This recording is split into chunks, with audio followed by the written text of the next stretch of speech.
Human resource management का lecture number 6 new series में आपको अगेन वेलकम। और आज हम पढ़ेंगे ह्यूमन रिसोर्स प्लानिंग के अंडर उसका सेकंड स्टेप जो डील करता है सिलेक्शन को। बिस्मिल्लाहिर्रहमानिर्रहीम। ह्यूमन रिसोर्स मैनेजमेंट में जैसे हमने देखा कि उसके 4 पिलर्स हैं, 4 प्रोसेसेस हैं, ये 4 सिस्टम्स हैं, निज़ाम भी जिसे कह सकते हैं। फंक्शंस के साथ कंफ्यूज नहीं करना आपने इस चीज़ को, वो एक डिफरेंट चीज़ है। मैं कर रहा हूँ आपसे बात कि जो ह्यूमन रिसोर्स मैनेजमेंट जिस पे खड़ी है, जो उसकी बेस है, वो 4 पिलर्स हैं, जिसे 4 सिस्टम्स भी कहा जाता है, जिसे 4 प्रोसेसेस भी कहा जाता है, निज़ाम 4, उसके ऊपर ह्यूमन रिसोर्स मैनेजमेंट पूरी की पूरी खड़ी है। हम पहले ये पढ़े हैं ताकि हमें HR समझ आ सके, बाद में हम बाकी चीज़ें पढ़ेंगे, फंक्शंस वगैरह, रोल्स वगैरह, अप्रोचेस वगैरह, इसके बाद हम पढ़ेंगे। तो जब ये 4 पिलर्स कंप्लीट हो जाएंगे, जो पहला पिलर है वो है ह्यूमन रिसोर्स प्लानिंग। और प्लानिंग आगे फर्दर प्लानिंग में कौन सी चीजें होती हैं, हमने पहले पिछले लेक्चर में देखा कि रिक्रूटमेंट क्या होती है, उसके बारे में जाना। और आज के सेशन में हम देखेंगे कि सिलेक्शन, और इसके सिलेक्शन होती क्या है, कैसे की जाती है, क्राइटेरिया कैसे बनाया जाता है, सिलेक्शन मेथड क्या होते हैं, सारे का सारा आज इसके सेशन में हम देखेंगे। रिक्रूटमेंट में हम जो कैंडिडेट्स हैं उन्हें अट्रैक्ट करते हैं उस जॉब के लिए, लेकिन सिलेक्शन में हम उन कैंडिडेट्स का कोई सिलेक्शन क्राइटेरिया या सिलेक्शन मेथड तय करते हैं और बनाते हैं। और जो नीयरेस्ट मैच कैंडिडेट होता है, जो हमारी वैकेंसी है, उसे जो मोस्ट सूटेबल रेलिवेंट कैंडिडेट हमें मिल पाता है, उसका क्राइटेरिया जो सेट करना है, उसका जो तरीकाकार तय करना है, वो हम सिलेक्शन में ही करते हैं कि हमें बेहतरीन कैंडिडेट्स हमारी जॉब के लिए मिल पाए। तो यहाँ पे जो ये वाली बुक है, यहाँ पे chapter number 15 selection and recruitment and selection को डील करता है, और पेज नंबर यहाँ से यहाँ तक जो है वो डील करता है सिर्फ सिलेक्शन को। आप जाके पढ़ सकते हैं, लेकिन मैंने वहाँ का सारा डाटा इस स्लाइड में डाल दिया है, तो वहाँ जाने की जरूरत आपको अब नहीं है। ठीक है। सिलेक्शन मेथड्स एंड डिसीजंस के ऊपर इटसेल्फ एक पूरा चैप्टर है इस बुक में, जो FPSC ने रिकमेंड किया, और उसका पेज यहाँ से यहाँ तक आप जा सकते हैं, लेकिन यहाँ से भी सारा समराइज करके मैंने यहाँ पे स्लाइड्स में इंसर्ट कर दिया है। तो अब सम टाइम ये टर्म इकट्ठी भी यूज होती है, रिक्रूटमेंट एंड सिलेक्शन, ठीक। और सेपरेटली भी सम टाइम लफ्ज यूज होता है, रिक्रूटमेंट या सिलेक्शन। तो इनमें डिफरेंस क्या है? ठीक है, हम स्टेप बाय स्टेप चीजों को पढ़ रहे हैं कि हमें पता है कि सिलेक्शन जो है वो ह्यूमन रिसोर्स प्लानिंग का दूसरा जो है वो स्टेप है। पहला रिक्रूटमेंट है, दूसरा सिलेक्शन है। तो हम दोनों को डिफ्रेंशिएट कर लेते हैं। तो इस बुक के मुताबिक वो ये कह रहे हैं कि recruitment and selection are often use interchangeably. We consider recruitment which includes those practices and activities. वो कहते हैं रिक्रूटमेंट में वो प्रैक्टिसेस और वो सरगर्मियां या एक्टिविटीज की जाती हैं ऑर्गेनाइजेशन की तरफ से, जिसका मेन मकसद होता है कि कैंडिडेट्स को आइडेंटिफाई किया जाए, यानी उन्हें ढूंढा जाए, फाइंड किया जाए, और फाइंड करके उन्हें अट्रैक्ट किया जाए, जो है खींचा जा सके अपनी ऑर्गेनाइजेशन की तरफ उस खाली वैकेंसी के लिए। यानी रिक्रूटमेंट में हम कैंडिडेट्स को आइडेंटिफाई करते हैं, बहुत अच्छी डेफिनेशन ये दी हुई है, और उसके बाद उन्हें अट्रैक्ट करते हैं उस जॉब के लिए कि वो अप्लाई करें। जबकि सिलेक्शन में selection refer to the method use to decide which applicant to appoint to a vacancy. Selection में हम वो मेथड यूज करते हैं, मतलब मेथड का मतलब वो हम तरीकाकार बनाते हैं, उन तरीकों का इस्तेमाल करते हैं, उन तरीकों को तय करते हैं, जिनके जरिए जो हजारों एप्लीकेशन हमारे पास आई हुई हैं अट्रैक्ट होके, उनमें से जो बेस्ट कैंडिडेट है, उसे जो है वो उसे जो है वो चूज किया जा सके। तो सिलेक्शन में जो है हम उन तरीकों को बनाते हैं, उन तरीकों को डिफाइन करते हैं, उन जो है उन तरीकों को जो का इस्तेमाल करते हैं, जिनसे हमें बेस्ट एप्लीकेंट जो है वो फिल्टर होके मिल सके उस जॉब के लिए। और ये सारे डिफरेंट मेथड्स हम आगे जाके इस सेशन में पढ़ते हैं। तो दूसरी बुक जो वो ये कहती है कि रिक्रूटमेंट जो है वो पहला प्रोसेस है किसी भी वैकेंसी को फिल करने का। It includes the examination of vacancy. Vacancy के वो जो एग्जामाइन किया जाता है, उसे एनालाइज किया जाता है, जाना जाता है, उस बारे में जांचा जाता है किस किस्म की वैकेंसी है। उसके बाद फिर जिस किस्म की वो वैकेंसी है उसके लिए जो है वो सूटेबल सोर्सेज ढूंढे जाते हैं, यानी कि हमें उस वैकेंसी को फिल करने के लिए जो है वो कौन से सुइटेबल सोर्सेज हैं जहाँ से सही कैंडिडेट उस वैकेंसी के लिए हमें मिल पाए, और फिर हम उन कैंडिडेट से जो है वो कांटेक्ट कर पाएं, और उसके बाद जो है वो उन्हें अट्रैक्ट कर पाएं उस पोजीशन के लिए। अब वो सूटेबल सोर्सेज जो है वो ऑनलाइन भी हो सकते हैं, अखबार के थ्रू भी हो सकते हैं, फिजिकल भी विजिट भी हो सकता है, किसी यूनिवर्सिटी कॉलेज में डिफरेंट हो सकते हैं जो आपने पीछे पढ़े हैं। और उसके बाद जब वो सोर्सेज जब हम उन्हें अट्रैक्ट कर लेते हैं, फिर वो कैंडिडेट जो है वो फिर अप्लाई करते हैं उस स्पेसिफिक जॉब के लिए। अप्लाई करने के बाद जो उसका अगला मरहला होता है वो कहलाता है selection. Selection is the next stage, जिसमें हम कैंडिडेट को असेस करते हैं, उनका अंदाजा लगाते हैं उन कैंडिडेट्स का, उनको जांचते हैं, मतलब सिलेक्शन क्राइटेरिया बनाते हैं हम, उसमें उन कैंडिडेट्स को जांचते हैं मुख्तलिफ जरियों से, मुख्तलिफ तरीकों से, बाय बाय वेरियस मीन्स, जो टेस्ट भी हो सकते हैं, इंटरव्यू भी हो सकते हैं, और डिफरेंट मेथड्स हो सकते हैं। उनके जरिए हम क्राइटेरिया बनाते हैं, और मुख्तलिफ जरियों के जरिए उन्हें असेस करने की कोशिश करते हैं, उनकी एबिलिटीज, उनकी कैपेबिलिटीज, उनकी स्किल्स, उनका नॉलेज, ताकि हम जो है वो बेस्ट कैंडिडेट को जो है वो हायरिंग प्रोसेस की तरफ भेज सकें, फाइनल ऑर्गेनाइजेशन की तरफ लेके आ सकें। वो जो क्राइटेरियाज बनते हैं, असेस कैसे करना है किसी कैंडिडेट को, जैसे ये एकेडमी है, हमने आपको असेस करना है आपका नॉलेज, तो हम कोई तरीका करेंगे ना, कोई हम असाइनमेंट देंगे, कोई क्राइटेरिया बनाएंगे कि ऐसे असेस करना है 50 बच्चों को। इस तरह से उनके फाइनेंशियल मैनेजमेंट, एचआरएम के हमने टेस्ट लेने हैं, या फिर मैं आपसे यहाँ पे फिजिकली जो है वो लाइव क्वेश्चन भी कर सकता हूँ। ठीक है, तो जो क्राइटेरिया, इसी तरह जो कैंडिडेट के लिए जो क्राइटेरिया बनाया जाता है, तय किया जाता है, उस क्राइटेरिया के जरिए फिल्टर किया जाता है, वो सारे का सारा प्रोसेस जो है वो सिलेक्शन में आता है। सिलेक्शन में ये चीजें हो पाती हैं इस स्टेप में। तो ये होगी सिलेक्शन, जो रिक्रूटमेंट के बाद दूसरा स्टेप है। और उसके बाद फाइनली जब सिलेक्ट हो जाता है कैंडिडेट, तो फिर उसे हायर कर लिया जाता है, उसे जो है भर्ती कर लिया जाता है। तो इसमें आपने कंफ्यूज नहीं होना। सिलेक्शन में हम क्राइटेरियाज बनाते हैं, क्राइटेरियाज में से गुजारते हैं, क्राइटेरिया सेट करते हैं, लेकिन इसे ये नहीं आपने कह देना कि हम सिलेक्ट कर लेते हैं। इससे जो अगला प्रोसेस है वो है हायरिंग का। हायरिंग में हम फाइनली कैंडिडेट को सिलेक्ट कर चुके होते हैं, सिलेक्ट कर लेते हैं, उसे भर्ती कर लेते हैं, उसे जॉब लेटर दे देते हैं, वो हायरिंग में आता है। तो सिलेक्शन में ये सारी चीजें, मेथड्स, क्राइटेरिया वो डेवलप हम करते हैं।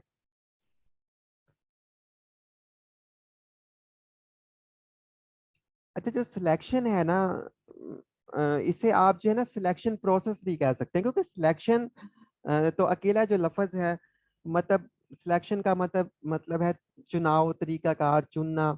लेकिन ये एक पूरा प्रोसेस होता है, मतलब एक पूरा जो है वो स्टेप बाय स्टेप जो है वो काम करता है ये प्रोसेस। तो इसे सिलेक्शन को आप जो है वो सिलेक्शन प्रोसेस भी कह सकते हैं। और अ, इस चीज को भी आप जो सेकंड स्टेप जो है वो रिक्रूटमेंट सिलेक्शन है, इसे सिलेक्शन प्रोसेस भी आप कह सकते हैं, या अकेला सिलेक्शन भी कह सकते हैं। और इस चीज को बहुत अच्छे तरीके से अंडरस्टैंड कर लें, बाद में आपने मिक्स नहीं करना, कि ये जो सेकंड स्टेप है, ये सिलेक्शन और सिलेक्शन प्रोसेस एक ही चीज है। मतलब सिलेक्शन या सिलेक्शन और सिलेक्शन प्रोसेस एक ही चीज है।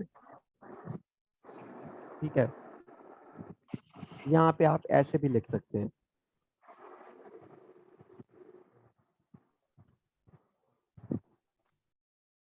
तो ये हम अब सिलेक्शन पढ़ रहे हैं, या फिर हम सिलेक्शन प्रोसेस पढ़ रहे हैं, दोनों कुछ भी आप इसे कह सकते हैं।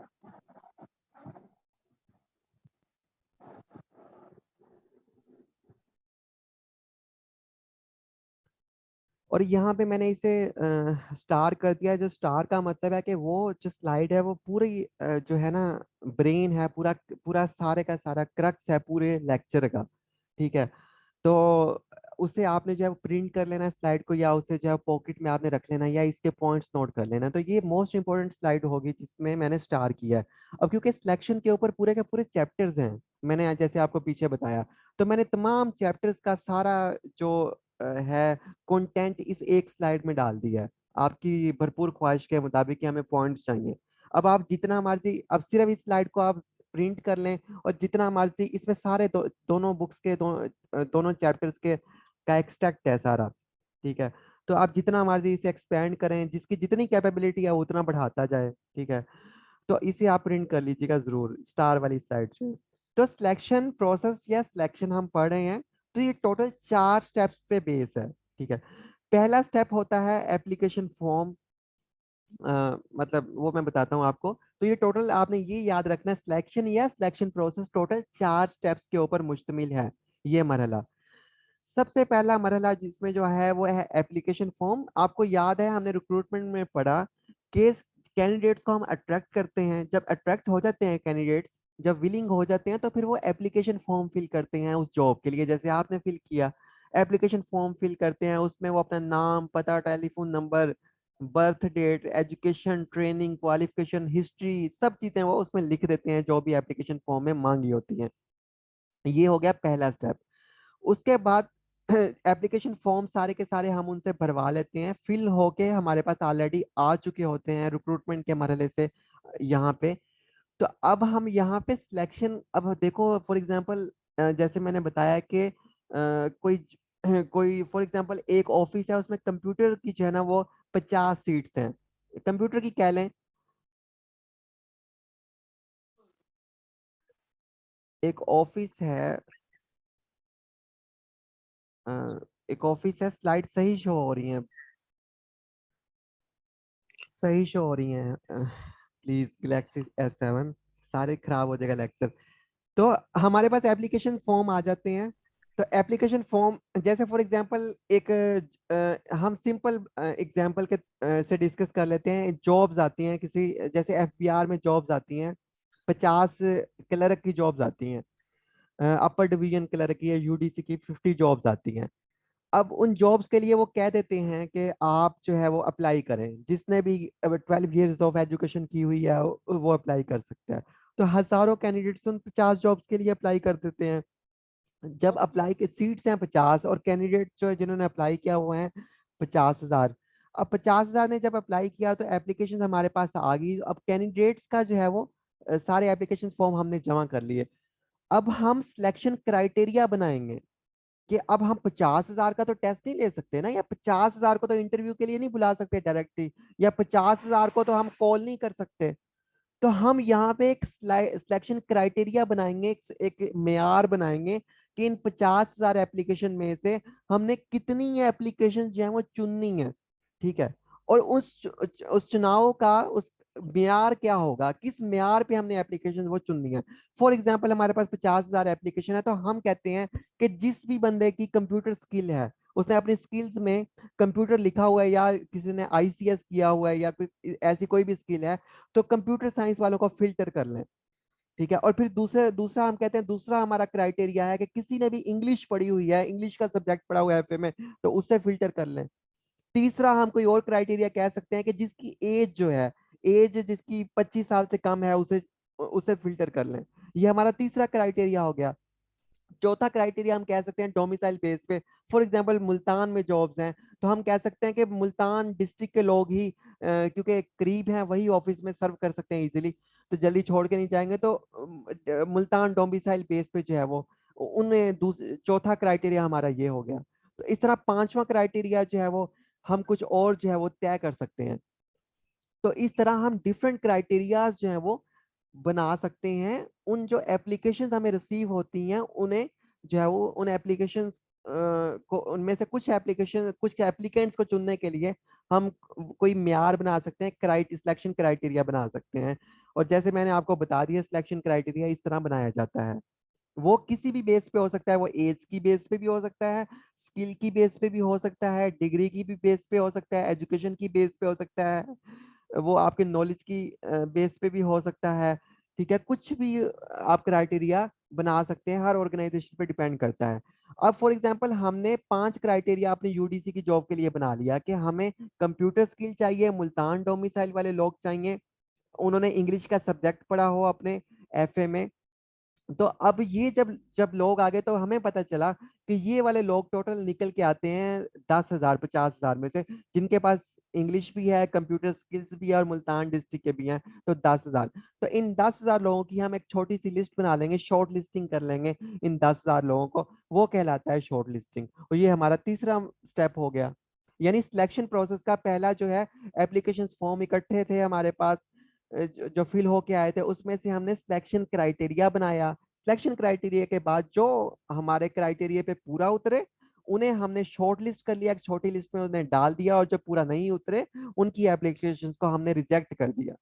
ठीक है, तो ये होती है शॉर्ट लिस्टिंग। और उसके बाद अब शॉर्ट लिस्टिंग होगी, अब 10,000 हमारे पास लोग हैं जिन्हें हमने शॉर्ट लिस्ट किया हुआ है। अब इन 10,000 को आगे जो इन 10,000 का आगे हम क्या करेंगे, मतलब क्या 10 के 10,000 को जो है वो, अब इन्हें कैसे एवेल्युएट करेंगे, सीट्स तो हैं हमारे पास 50,000, तो इन्हें हम कैसे इनका अंदाजा लगाएंगे, मकसद क्या है। पहले पहले तो मकसद ये है कि जो 50 सीट्स हैं उसके लिए हम हमें 50 बेस्ट जो है वो इम्प्लाइज मिल सके, मकसद तो ये है ना जॉब को फिल करने का। तो अब हमने शॉर्ट लिस्ट कर लिया, अब शॉर्ट लिस्टिंग में हम उन 50 बेस्ट लोगों को कैसे चुन सकते हैं, ऐसा कौन सा सिलेक्शन का तरीका हो सकता है।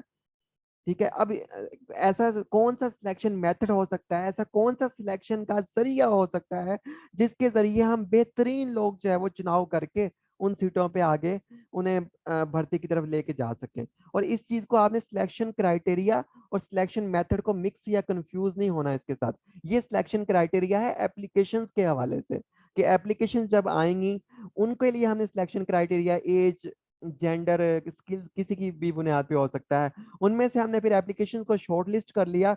और आगे जाके फिर शॉर्ट लिस्टेड जो है थोड़ी जो एप्लीकेशन थी हमारे पास उस क्राइटेरिया पे जो पूरी उतरी, अब हमने कोई ऐसा सिलेक्शन मेथड चूज करना है कि बेस्ट कैंडिडेट, ऐसा तरीका चूज करना है, ऐसा जरिया, या ऐसा वे, ऐसा लाहे अमल हमने करना है, परफॉर्म करना है कि हम बेस्ट कैंडिडेट्स को लेके आ सकें ऑर्गेनाइजेशन में। अब वो चीज कहला वो लाहे अमल, वो वे, वो तरीका कहलाता है selection method human resource management में। अब सिलेक्शन मेथड जो है वो डिफरेंट हो सकते हैं, हम उन कैंडिडेट्स का रिटन टेस्ट ले लें। ठीक है, अभी इस चीज को भूल जाएं, अभी सिर्फ मेरे लफ्जों पे गौर करें, इस चीज को अभी आप ना देखें, इसे अभी ना देखें। ठीक है, ये जो लिखा हुआ है सिर्फ इसे आप देखें। तो वो जो सिलेक्शन मेथड हो सकता है हम उन कैंडिडेट्स का रिटन टेस्ट ले लें, उन कैंडिडेट्स का हम डायरेक्ट इंटरव्यू ले लें, टेस्ट ना लें। ठीक है, या उन कैंडिडेट्स को इकट्ठा करके कोई और तरीका हम अपना लें। तो ये सिलेक्शन मेथड या ये जो तरीका है, काफी सारे दुनिया में राइज है, इन्हें भी आज हम पढ़ेंगे।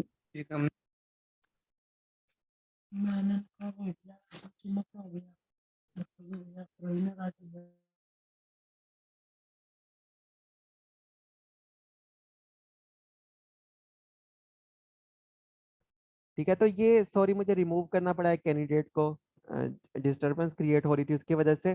तो ये है जी सिलेक्शन मेथड। अब सिलेक्शन मेथड इस आज के सेशन में पढ़ेंगे, लेकिन अभी तक के लिए आपके लिए जो असाइनमेंट है वो ये है कि आपने अब पहले तो सिलेक्शन या सिलेक्शन प्रोसेस ये कंसिस्ट हो रहा है 4 स्टेप्स पे। एप्लीकेशन फॉर्म हमारे पास जो रिसीव हुए उनमें से क्राइटेरिया हमने सेट किया, जो किसी भी बेस पे हो सकता है, आप पेपर में खुद भी क्राइटेरिया बना सकते हैं। उनमें से हमने शॉर्ट लिस्टिंग की, शॉर्ट लिस्टिंग के बाद आगे हम सिलेक्शन मेथड जो है वो या सिलेक्शन का तरीका जो है वो तय करेंगे, जिसके जरिए या इम्प्लीमेंट करेंगे जिसके जरिए कैंडिडेट्स फिल्टर होके हमारे पास आते जाएं। और ये सिलेक्शन मेथड होते क्या हैं, किस तरह के होते हैं, कितनी किस्म के होते हैं, इसे मैं आगे आपको पढ़ाता हूँ।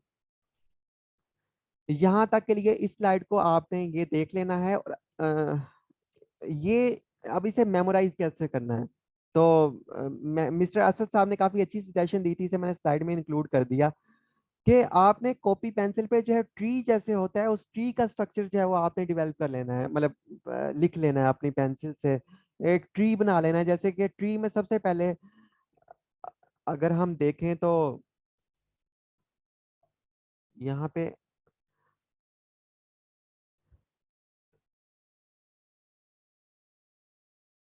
मैं आपको दिखा देता हूँ। तो सबसे पहले आपने मतलब यहाँ पे लिखना, ट्री में सबसे पहले आपने लिख लेना है कि जी ह्यूमन रिसोर्स मैनेजमेंट जैसे ये है कि उसका पहला पिलर ह्यूमन रिसोर्स मैनेजमेंट है, उसके अंडर ह्यूमन रिसोर्स प्लानिंग है, यानी उसके 4 पिलर हैं, उसके अंडर पहला जो ह्यूमन रिसोर्स प्लानिंग है। और ह्यूमन रिसोर्स प्लानिंग के अंडर अगर आए तो फिर दूसरे पे आता है, एक पहला रिक्रूटमेंट आ जाता है, दूसरे पे फिर सिलेक्शन आ जाता है, ट्री में इस तरह आपने कर लेना है उसे। और उसके बाद जो है फिर सिलेक्शन के अंडर जो है वो, या सिलेक्शन प्रोसेस जिसे मैंने आपको बताया है, तो उसके अंदर 4 स्टेप्स आ जाते हैं। पहला स्टेप एप्लीकेशन फॉर्म, दूसरा सिलेक्शन क्राइटेरिया, तीसरा शॉर्ट लिस्टिंग, और चौथा सिलेक्शन मेथड्स। डिटेल में आगे हम इसे पढ़ते हैं। तो इस तरह आपने पूरा ट्री का एक स्ट्रक्चर की सूरत में इसे बना लेना है, और बड़े सारे पेपर लेके जो 2 सफ़ों पे खुल जाए, उसके ऊपर आपने जो एचआर के सारे पिलर्स हैं इस तरह, और आगे चाहे ह्यूमन रिसोर्स प्लानिंग है, परफॉर्मेंस मैनेजमेंट है, बाकी हैं, तो इस तरह उन्हें जो है वो आपने उनके पॉइंट्स और सब पॉइंट्स जो है वो नोट डाउन कर लेने हैं। तो ये स्लाइड इंपॉर्टेंट है, ये 4 स्टेप्स आपने याद रखने हैं। अब आगे जो हम पढ़ने जा रहे हैं वो हम सिर्फ ये चीज डिटेल में पढ़ने जा रहे हैं। अब ये तो कोई चीज पढ़ने वाली नहीं है कि एप्लीकेशन फॉर्म क्या होता है या सिलेक्शन क्राइटेरिया कैसे क्या होता है, वो कुछ भी हो सकता है। ठीक है, मैंने बताया जेंडर, स्किल, एज जो है वो, डिग्री किसी भी बेस पे, डोमिसाइल किसी भी बेस पे हो सकता है। शॉर्ट लिस्टिंग भी के मतलब छोटी सी हम लिस्ट बना लेते हैं। ये चीज काफी ज्यादा अहम है कि सिलेक्शन मेथड्स कौन से होते हैं, जिन्हें इम्प्लीमेंट किया जाए, उन जरियों को जो है वो लागू किया जाए, जिनसे हमें कैंडिडेट बेहतरीन फिल्टर होके हमें मिल सके, अच्छी स्किल्स और नॉलेज वाला। तो अब हम सिलेक्शन मेथड पढ़ते हैं डिटेल में। जो नहीं पढ़ना चाहते और यहीं तक कहते हैं कि यही उन्हें पॉइंट्स मिल जाए, तो वो ये वाले सिंपल याद कर सकते हैं, रटा लगा सकते हैं। जो डिटेल में इसे एक्सपेंड करना चाहते हैं, कल को पेपर में आ जाता है सिलेक्शन मेथड, तो वो इसकी आगे वाली स्लाइड्स को फॉलो कर सकते हैं।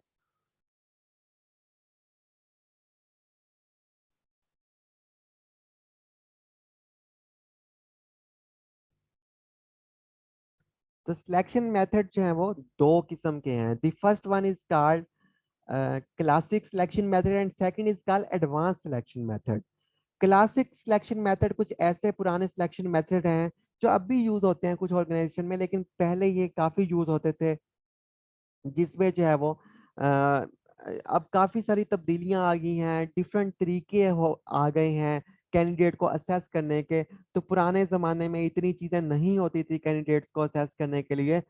तो हम देखते हैं कि कौन से होते हैं क्लासिक सिलेक्शन मेथड। तो सिलेक्शन मेथड की 2 टाइप्स हैं, classic selection method and second is called advance selection method. तो क्लासिक ट्रायो भी इसे कहते हैं, ट्रायो कहते हैं 3 को, 3 को। ठीक है, पेपर में मैंने पहले भी बताया था कि ये बहुत इम्पैक्टफुल लफ्ज है ट्रायो, तो आपने इस तरह के लफ्जों का इस्तेमाल करना है। तो क्लासिक जो है वो ट्रायो में वो ये कहते हैं कि पहले जब कैंडिडेट्स को जो है वो किया जाता था, उनकी सिलेक्शन की जाती थी, तो एप्लीकेशन फॉर्म्स पुराने जमाने में, फॉर एग्जांपल कोई भर्ती होती थी तो अखबार में ऐड दी जाती थी और एप्लीकेशन फॉर्म मांगे जाते थे, लोग एप्लीकेशन फॉर्म जमा करवा देते थे। उन एप्लीकेशन फॉर्म की बेस पे जो है वो उसे घर पे अपॉइंटमेंट लेटर भेज देते थे। ये टेस्ट वगैरह, इंटरव्यूज वगैरह, ये चीजें उस टाइम नहीं होती थी। आज से अगर आपके जो बड़े हैं घर वाले हैं, या तो उन्होंने जो जॉब्स की हैं उस जमाने में ऐसे ही होता था कि एप्लीकेशन फॉर्म होते थे, फिल करते थे, और उसके बाद डिपार्टमेंट देखता था, उन फॉर्म्स को ही देख लेता था कि इसमें से किसे बुलाना है। तो उन फॉर्म्स में जो उनके क्राइटेरिया पे पूरे उतरते थे, उन्हें जो है वो कैंडिडेट्स का अपॉइंटमेंट लेटर उन्हें घर भेज देते थे, डायरेक्ट ही पोस्टिंग अपॉइंटमेंट उनकी हो जाती थी। ठीक है, और इस तरह से ये पहले यूज होते थे। या फिर सम टाइम ऐसे भी यूज होता था कि रेफरेंसेस, हवाला जात के कोई अप्लाई करता था कैंडिडेट, तो उसे कहा जाता था कि आप कुछ 2 लोग जो हैं या कुछ लोग जो हैं आपको रेफर कर दें, आपकी मतलब वो कर दें, आपकी एक किस्म की गारंटी कर दें, जो आपको जानते हो, कोई वो पढ़े लिखे भी हो सकते हैं, रिश्तेदार भी हो सकते हैं, नंबरदार भी हो सकता है, यूनियन काउंसिल का चेयरमैन भी हो सकता है, इस तरह से। तो वो रेफरेंस रेफरेंस दे दें आपका, या रेफरेंस लेटर दे दें। तो इस तरह से फिर वो आप रेफरेंस लेटर जमा करवा देते थे, तो कैंडिडेट्स को वो डायरेक्ट फिर अपॉइंट कर देते थे। अच्छा, और क्लासिक ट्रायो में एक है डिस्टेंस इंटरव्यूज। ये डिस्टेंस इंटरव्यूज पुराने जमाने में जो है वो टेलीफोनिकली होते थे, ये डिस्टेंस इंटरव्यूज आजकल भी यूज होते हैं, जैसे कि ऑनलाइन इंटरव्यूज है। तो क्लासिक ट्रायो, ये ऐसा नहीं है कि ये मेथड जो है आज खत्म हो गए हैं, आज इनका इस्तेमाल नहीं होता। तो आज भी इनका इस्तेमाल होता है, डिपेंड करता है ऑर्गेनाइजेशन पे। अब ऑर्गेनाइजेशन कहती है डायरेक्ट ही आप फॉर्म जमा करवाएं, मैं फॉर्म की बेस पे आपको भर्ती कर लूंगी, तो भाई आज भी इस्तेमाल हो रहा है इन मेथड्स का। और डिस्टेंस इंटरव्यूज रेफरेंसेस का भी इस्तेमाल आज भी हो रहा है, लेकिन ज्यादा इस्तेमाल इनका नहीं हो रहा है इन मेथड्स का। एडवांस मेथड्स का इस्तेमाल हो रहा है, जो आगे हम जाके पढ़ते हैं। तो डिस्टेंस इंटरव्यूज में पुराने जमानों में तो टेलीफोनिक इंटरव्यूज हो जाते थे, तो आजकल क्लासिक ट्रायो में जो डिस्टेंस इंटरव्यूज हैं वो ऑनलाइन इंटरव्यूज ले लिए जाते हैं। कंपनी बचाए कि वो आपको डायरेक्ट बुलाए, अपनी वर्क प्लेस पे बुलाए, आपका भी खर्चा हो, कंपनी का भी एक्सपेंस हो, तो वो आपका जो है वो डिस्टेंस इंटरव्यू ले लेती है। आज वर्चुअली ले लेती है, ऑनलाइन ले लेती है। पुराने जमाने में टेलीफोन पे भी लिया जाता था। तो ये मेथड आज भी किसी किसी ऑर्गेनाइजेशन में एप्लीकेबल होते हैं, मोस्ट ऑफ ये यूज नहीं होते, लेकिन इनमें से डिस्टेंस इंटरव्यूज जो है वो जदीद शक्ल में ऑनलाइन इंटरव्यू की सूरत में एप्लीकेबल होता है। पुराने जमाने में वो टेलीफोनिक होता था। तो वो जो डिस्टेंस इंटरव्यू है वो क्लासिक ट्रायो में वो आप जो है वो जो ऑनलाइन इंटरव्यू है उसे आप एडवांस सिलेक्शन मेथड में भी शामिल कर सकते हैं, ठीक है। और पुरा इसमें क्लासिक ट्रायो में आप जो डिस्टेंस इंटरव्यू है इसका मतलब आप टेलीफोनिक इंटरव्यू भी ले सकते हैं, ठीक है। अब हम एडवांस सिलेक्शन मेथड अब मैं फिर आपको बताता चलूं कि ये स्लाइड मैंने स्टार कर दी है, तो इट्स मीन के आपको ये पूरी दोनों बुक से मैंने एक्सट्रैक्ट किया है ये सारा। तो आपको अब जाके उन्हें देखने की जरूरत नहीं है बुक्स को, तो आप यहीं पे इस स्लाइड को ही प्रिंट कर लें। और इसमें आपके पूरे जो एडवांस सिलेक्शन मेथड हैं वो कवर होते हैं। क्लासिक सिलेक्शन मेथड की तो जरूरत ही नहीं थी, वो तीन है, सिंपल से हैं, याद हो सकते हैं। लेकिन यहाँ पे एडवांस सिलेक्शन मेथड जो है वो सारे ये सारे दिए हुए हैं, तो आप इसी स्लाइड को प्रिंट कर सकते हैं। और आगे जो हम पढ़ेंगे स्लाइड वो इन्हीं की डिटेल्स हैं, ठीक है। तो एडवांस सिलेक्शन मेथड में क्या होता है, दो सिलेक्शन मेथड है, क्लासिक और एडवांस। एडवांस हम पढ़ने जा रहे हैं। एडवांस में सबसे पहले आजकल जो आ जाती है टेस्टिंग, कि कैंडिडेट को टेस्ट किया जाता है, और टेस्ट के डिफरेंट तरीके बन चुके हैं। जैसे एप्टीट्यूड टेस्ट है, जनरल इंटेलिजेंस टेस्ट है, स्पेशल एप्टीट्यूड टेस्ट है, अटेनमेंट टेस्ट है, पर्सनैलिटी टेस्ट है, work sampling and online test है, ठीक है। ऑनलाइन टेस्ट का यानी मोड है। तो ये टेस्टिंग के कई तरीके आ चुके हैं, इजाद हो चुके हैं आजकल कैंडिडेट्स को जो है वो टेस्ट करने के लिए। और इंटरव्यू जो है वो एडवांस सिलेक्शन मेथड में शामिल है। कंपिटेंसी बेस्ड इंटरव्यू होते हैं, डायरेक्ट कैंडिडेट को सिलेक्ट किया जाता है। और आपकी जो सीवी आप जमा करवाते हैं, फिर सीवी के कंटेंट्स के अकॉर्डिंग भी इंटरव्यू लिए जाते हैं। और एक तीसरा पॉपुलर तो खैर नहीं, मतलब काफी अच्छा मेथड है ग्रुप मेथड, जिसमें ग्रुप एक्सरसाइजेस करवाई जाती हैं, आपको कोई रोल दे दिया जाता है। तो आगे हम जाके इसे पढ़ते हैं। तो एडवांस सिलेक्शन मेथड में तीन चीजें आती हैं। The first one is called testing, second is called interviews, and third is called group method, ठीक है। और टेस्टिंग में ये वाले सारे टेस्ट शामिल है जिसकी हम आगे तफसील पढ़ेंगे, इस स्लाइड को प्रिंट आप कर लीजिएगा। और इंटरव्यू में दो ये शामिल है, और ग्रुप मेथड में वो आगे जाके हम पढ़ते हैं। तो सिंगल स्लाइड आपको कवर करती है सारी चीजें। तो टेस्टिंग में यहाँ पे वो लिखते हैं, इंट्रोडक्शन देते हैं टेस्टिंग का। Testing are systematic and objective method of assessing potential job candidate as a part of the hiring process. भर्ती टेस्ट भर्ती के अमल के हिस्से के तौर पर मुमकिन मुलाजमत के उम्मीदवार का अंदाजा करने का एक मुनज़्ज़म और जो है वो बेहतरीन तरीका है। मतलब कि टेस्ट इसलिए किया जाता है कि कैंडिडेट जो है वो बेहतर कैंडिडेट्स हमारे पास आ सके। डायरेक्ट एप्लीकेशन फॉर्म पे अगर उसे हायर करें तो फिर इतना अच्छा वो तरीका नहीं है कि एप्लीकेशन फॉर्म पे जो है डायरेक्ट उसे बुला लें। तो वो टेस्टिंग जो है वो एक बेहतर है कि कैंडिडेट को हम बेहतर तरीके से एनालाइज और असेस कर लेते हैं। तो ये टेस्टिंग का इंट्रोडक्शन दिया हुआ है, आप खुद पढ़ सकते हैं इसे। वो कहते हैं कि टेस्टिंग में हम एग्जामाइन करते हैं उसकी कैपेबिलिटीज, उसकी परफॉर्मेंस क्या हो सकती है वर्क प्लेस पे, वो किस तरह की स्किल्स हैं उस बंदे की। तो ये सारी हम टेस्टिंग में करते हैं। तो टेस्टिंग की ये टेस्ट की कितनी टाइप्स हैं, किस तरह के टेस्ट होते हैं जो हमने पीछे पढ़ी हैं, तो ये सारी टाइप्स हैं टेस्टिंग की, उन्हें हम पढ़ लेते हैं ये वाली सारी।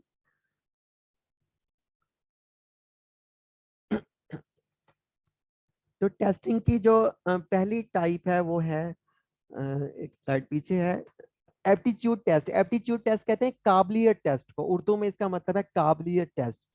किसी काबिलियत टेस्ट होता है test design to determine person ability in a particular skill और फील्ड ऑफ नॉलेज। किसी खास फील्ड में या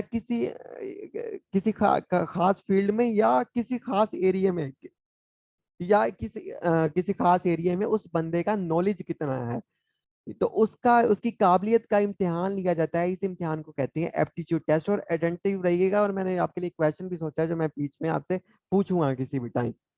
तो एप्टीट्यूड टेस्ट जो है वो इल्मी उसकी जो है वो उसकी फील्ड ऑफ नॉलेज जो है वो इलम के मैदान में उसका टेस्ट ले लिया जाता है। या किसी खास स्किल जो उसके पास होती है किसी भी पर्सन के पास, तो उसकी उस स्किल का भी टेस्ट ले लिया जाता है। इसकी एग्जांपल अगर मैं आपको दूं, तो जैसे आप 12 जो है पास करते हैं, तो फिर आप बीएस के लिए या मास्टर के लिए यूनिवर्सिटी में जब अप्लाई करते हैं, वो स्टूडेंट होता है, लेकिन एग्जाम्पल के तौर पे मैं दे रहा हूँ। तो यहाँ हम एम्प्लॉयमेंट की बात कर रहे हैं, इस तरह फर्क रखिएगा। तो जो स्टूडेंट होता है वो नेट का टेस्ट देता है। तो नेट का होता है नेशनल एप्टीट्यूड टेस्ट। तो मास्टर में भी देता है, बैचलर्स में भी वो देता है। तो यानी इसका मतलब होता है कि उसका उसकी काबिलियत कितनी है उसकी पिछली डिग्री में। तो एनटीएस या यूनिवर्सिटी खुद लेती है नेट का टेस्ट, कि उससे वो चेक करती है कि उसका जो बैकग्राउंड नॉलेज है उसमें वो कितना मतलब काबिल है, उस नॉलेज में उसके नॉलेज का टेस्ट लेती है यूनिवर्सिटी या एनटीएस। तो इसीलिए उसे कहते हैं एप्टीट्यूड टेस्ट या नेशनल एप्टीट्यूड टेस्ट, उसका नाम दिया हुआ है एनटीएस ने। ठीक है। और इसी तरह गेट का भी एक टेस्ट है, ग्रेजुएट जो ऐसा एप्टीट्यूड टेस्ट या असेसमेंट टेस्ट। तो उसमें जो है वो यानी कि आपने कितना मतलब पढ़ा हुआ है, कितनी आपकी अपने नॉलेज एरिया में कितनी ग्रिप है, इल्मी महारत आपकी कितनी है, या इल्म के मैदान में आपकी कितनी काबिलियत है, उसे असेस करने के लिए फिर आपका एक एप्टीट्यूड टेस्ट जो है वो ले लिया जाता है।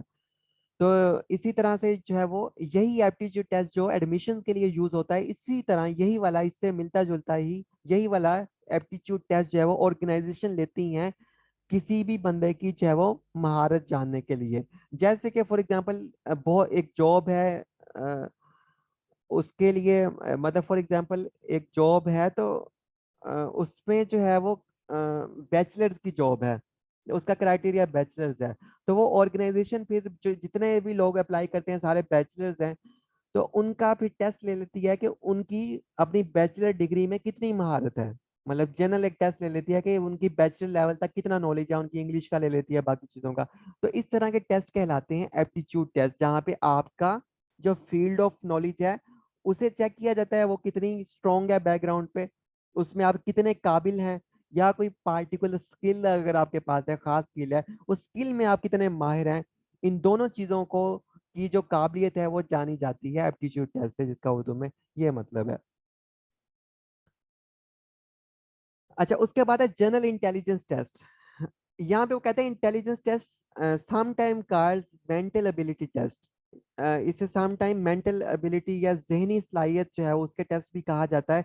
ये इस तरह से डिजाइन होते हैं जिसमें मैथ के क्वेश्चंस होते हैं, कुछ अरिथमेटिक क्वेश्चंस होते हैं, कुछ वो जो है फिगर्स वगैरह होती हैं, डायग्राम्स वगैरह होती हैं, इस तरह की मतलब चीजें उसमें होती हैं। खास तौर पे आर्मी वगैरह में इंटेलिजेंस टेस्ट इस तरह लिए जाते हैं। फिर मैथमेटिकल कुछ उसमें चीजें होती हैं कि इतने को इसमें प्लस करें और जो है वो इतने में जमा करें, या फिर इस तरह के कुछ डायग्राम दे दी जाती हैं, शेप्स दे दी जाती हैं। तो उसकी मेंटल एबिलिटी को चेक करने के लिए टाइम से वो एसोसिएटेड होता है कि कितनी जल्दी वो उस पजल को, उस चीज को सॉल्व कर पाता है वो बंदा, या उस मैथमेटिकल क्वेश्चन को। तो इसलिए तो ये सारा ये जनरल इंटेलिजेंस टेस्ट इस तरह लिया जाता है कि उसकी कितनी क्विक एबिलिटी है चीज़ों को सॉल्व करने की। तो इस तरह उससे जो है वो फिगर्स वगैरह दे के, जो है वो शेप्स वगैरह दे के, वो उसका या कुछ लफ्ज दे दिए जाते हैं, कुछ मैथ के क्वेश्चन दे दिए जाते हैं। तो ये जनरल इंटेलिजेंस टेस्ट कहलाता है, जिसे मेंटल एबिलिटी टेस्ट भी कहा जाता है।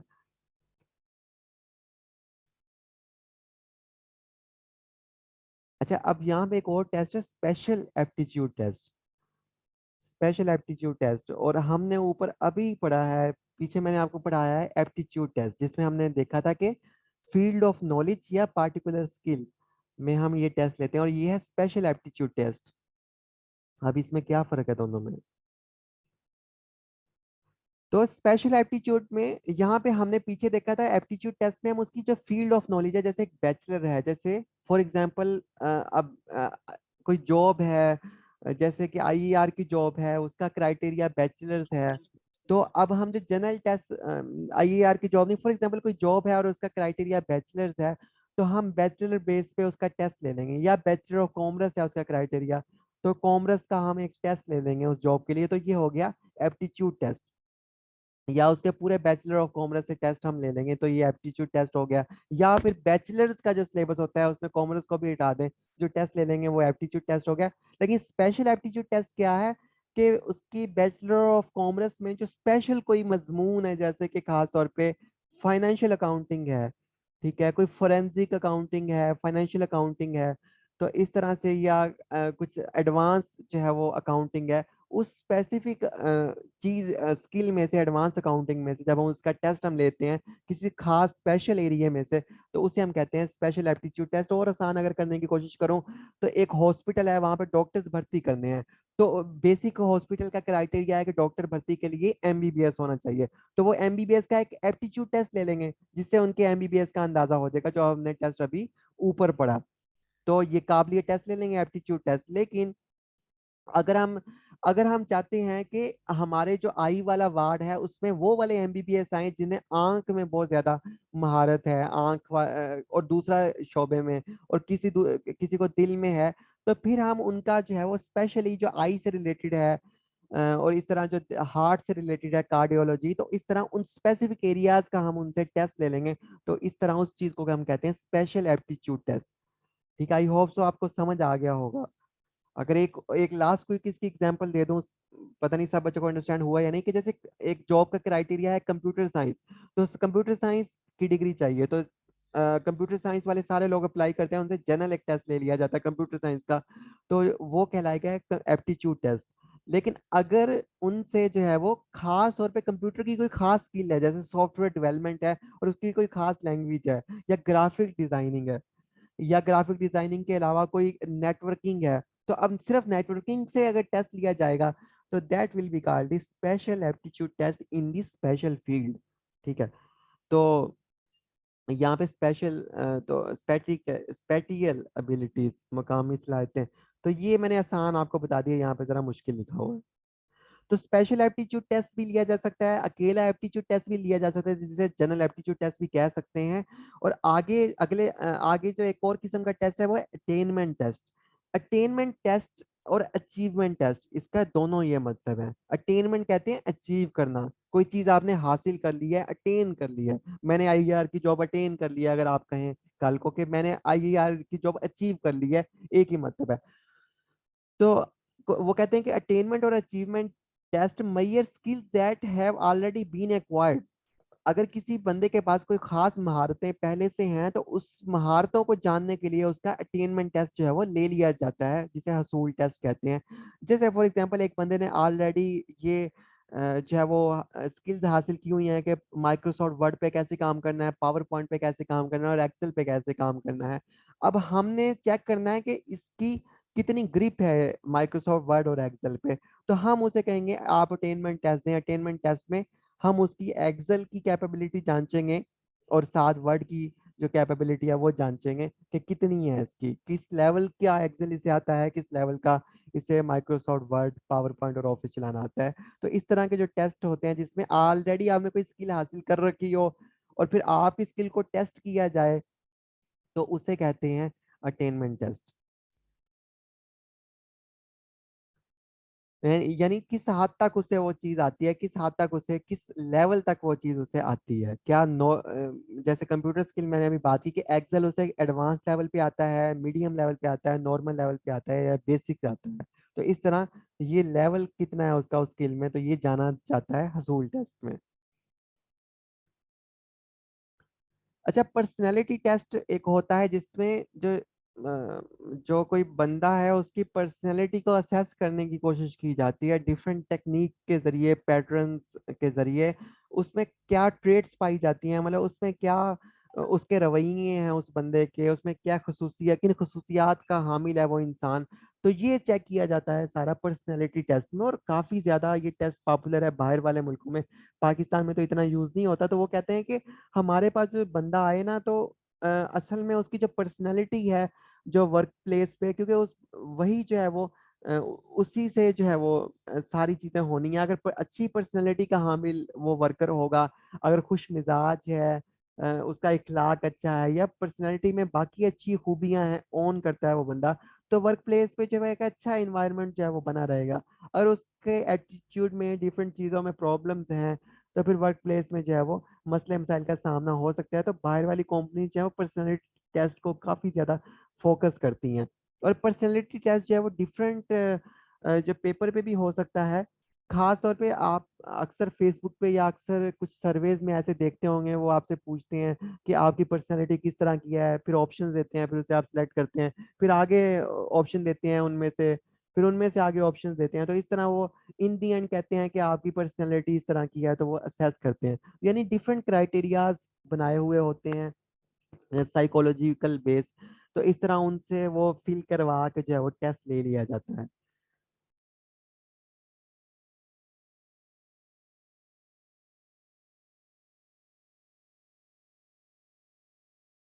तो अच्छा, वर्क सैम्पलिंग टेस्ट क्या होता है कि आपको बुला लिया जाता है और कहा जाता है कि मतलब कि ये जो वर्क है, ये जो काम है, इसका सैंपल करके दिखाएं। तो काम के नमूने का टेस्ट मतलब उसे काम करवा के देख लिया जाता है। फॉर एग्जांपल, एक बंदा स्टेनो हमने हायर करने हैं अपने ऑफिस में। तो हम उसे कहते हैं कि आपको मेमो लिखना आता है, आपको ड्राफ्टिंग आती है, आपको लेटर बनाना आता है। वो कहते हैं जी मुझे आता है। हम कहते हैं आप आ जाए जरा हमारे ऑफिस में, ये सामने लेटर है, हम आपको डिक्टेशन देते हैं, आप ये बना के दें हमें। तो अगर वो उससे बनवा लिया जाता है, टेस्ट कर लिया जाता है, तो सैंपल के तौर पे तो वो बना के दे देता है, ड्राफ्ट करके लेटर दे देता है। हम देख लेते हैं फिर उसका कि इसने कितना अच्छा ड्राफ्ट किया हुआ है लेटर। ठीक है। तो इस तरह एक और अगर एग्जांपल मैं इसकी दे पाऊँ, तो जैसे हमने किसी फॉर एग्जांपल जैसे न्यूज़पेपर एजेंसी है, उसने किसी को हायर करना किसी जो है वो कंपोजर को हायर करना है, तो उससे वो बुला लेती है, या ग्राफिक डिजाइनर को, कि आपको ग्राफिक डिजाइनिंग अच्छी आती है अखबार के लिए। वो कहता है अच्छी आती है, तो वो कहते हैं फिर जरा ये चीज़ आप डिजाइन करके हमें सामने दिखाएं। इसकी और एग्जांपल भी हो सकती है, जैसे फॉर एग्जांपल वेबसाइट है कोई, उसके लिए ग्राफिक डिजाइनिंग की डिजाइनर की सॉरी ज़रूरत है। तो उसे बुला लिया जाता है, जी आप डिजाइन कर सकते हैं ग्राफिक्स। वो कहता है हाँ, तो जरा ये सैंपल के तौर पे करके दिखाएं। तो सैंपल करवा लिया जाता है काम का। तो इसे कहते हैं वर्क सैम्पलिंग टेस्ट। और ये सारे के सारे एक जगह पे आपको मिलेंगे, यहाँ पे टेस्टिंग में। तो आई होप सो कि अब आपको ये टेस्टिंग पूरी अंडरस्टैंड होगी।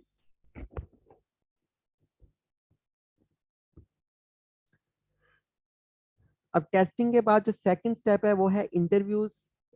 और इंटरव्यूज जो है वो कम्पिटेंसी बेस्ड भी हो सकते हैं। और जो सीवी में आपने लिखा होता है, उस सीवी में जो जो चीज़ें मेंशन की होती हैं उसके अकॉर्डिंग भी वो हो सकते हैं। जो टेस्ट होते हैं वो ऑनलाइन भी लिए जा सकते हैं, यानी ऑनलाइन टेस्ट कोई अलग से चीज़ नहीं है, बल्कि ऑनलाइन टेस्ट एक मोड है। टेस्टिंग का एक ऑनलाइन तरीकाकार भी इख्तियार किया जा सकता है। ठीक है। जैसे एग्जांपल दूं, मैं एनटीएस के पहले टेस्ट देता था, तो फिर आपको पता है कि वो बबल्स से फिल होते थे, लेकिन बाई चांस परसों मेरा टेस्ट था एनटीएस का एक। तो मैं हैरान हुआ कि वो टेस्ट जो है ऑनलाइन था। जैसे ही मैंने एनटीएस का टेस्ट दिया, तो वो खत्म होने के बाद फौरन मुझे मार्क्स पता चल गए कि मेरे इतने मार्क्स हैं। तो एनटीएस ने अपनी टेस्टिंग का जो मोड है उसे बबल फिल करने से अब ऑनलाइन शिफ्ट कर दिया। तो इस तरह से जो है वो ऑनलाइन भी तरीका इख्तियार किया जा सकता है टेस्ट का। यहाँ पे वो ये कहते हैं कि जो टेस्ट है उसकी वैलिडिटी भी होनी चाहिए। मतलब वैलिडिटी का मतलब है कि टेस्टिंग में जो भी आपने टेस्टिंग मेथड अडॉप्ट किया या टाइप ऑफ टेस्ट अडॉप्ट किया, मकसद टेस्ट का ये है कि बेस्ट कैंडिडेट को हायर किया जाए जो जॉब में बेस्ट काम परफॉर्म करे। अब आप टेस्ट तो बहुत कर लेते हैं, लेकिन एक ऐसा कैंडिडेट आप हायर कर लेते हैं, मतलब एक ऐसा कैंडिडेट आप चूज कर लेते हैं, उसे वर्क प्लेस पे या उस काम पे जिस जिस जॉब के लिए हायर किया उसे वो आता ही नहीं है। तो इसका मतलब आपका टेस्टिंग का तरीका ही इनवैलिड था, खराब था। ठीक है, तो टेस्टिंग सही थी ही नहीं आपकी। जैसे फॉर एग्जांपल अगर आईईआर की जॉब है, तो इसके लिए जो अकाउंट्स या इस बैकग्राउंड से जो लोग हैं, सॉरी टू से एग्जाम्पल की बात सिर्फ कर रहा हूँ, तो वो इस जॉब को बेहतर परफॉर्म कर सकते हैं। लेकिन आप फॉर एग्जांपल एमए इंग्लिश वाले को हायर कर लेते हैं, या एम बीएस पंजाबी वाले को, तो उसका तो कोई काम नहीं है। तो इसका मतलब आपका टेस्टिंग का क्राइटेरिया गलत था, उसकी वैलिडिटी ही नहीं है, इनवैलिड है।